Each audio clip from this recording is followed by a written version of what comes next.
Now you've finished reading Everyday Use, a contrast between two ways of seeing the past, two ways of seeing the present, actually.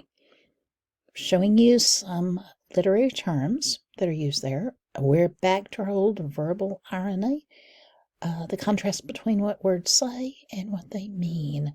In this sense, it's the title itself, Everyday Use. What does it mean? What are you going to use things for? The contrast between the ways the sisters intend to use the quilts. Maggie would use it on her beds to sleep under, and Dee Wangaro, is that how you pronounce it, would hang them on the wall. Which is better? The story we're reading seems to indicate that Maggie's way of using it as everyday use is better.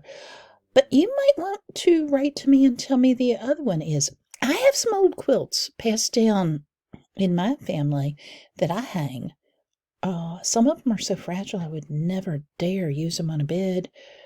But goodness, I'm not going to get rid of them because they have all the old clothes, christening gowns, wedding gowns of all my ancestors. So symbolism. And we move right into that. The use of an object to represent an idea. Quilts, of course.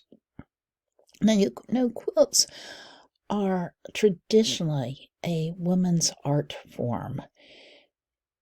Women, when they were not allowed to do the visual arts, sculpting, painting, maybe a little bit of watercoloring, maybe, but not allowed to be real artists, would take out their creative abilities in quilts, piecing together family histories, their own feelings of things, getting together in a group, quilting together. And in that way, I think they should be valued as works of art. Now, should they be framed or should they be used on a bed? I'd like to know what you think. The front yard, which does not have a manicured lawn, but has been raked. It's dirt. It's been raked. The narrator here, the mother, she's proud of it. And it's a living area. The narrative begins with it and ends in it. I think it's very, very important here. First person narrator, we've had a lot of this. The mother narrates a story, and she makes the ultimate decision about the quilts. It makes it more significant. It makes her point of view more significant. The climax, we haven't talked about this too much before.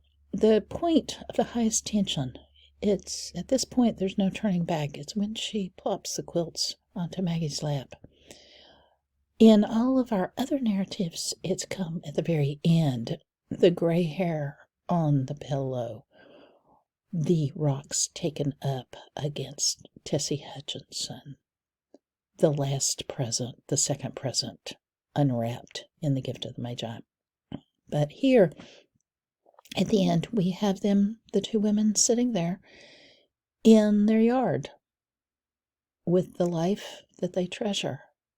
We need that ending, I think. Let me know what you think.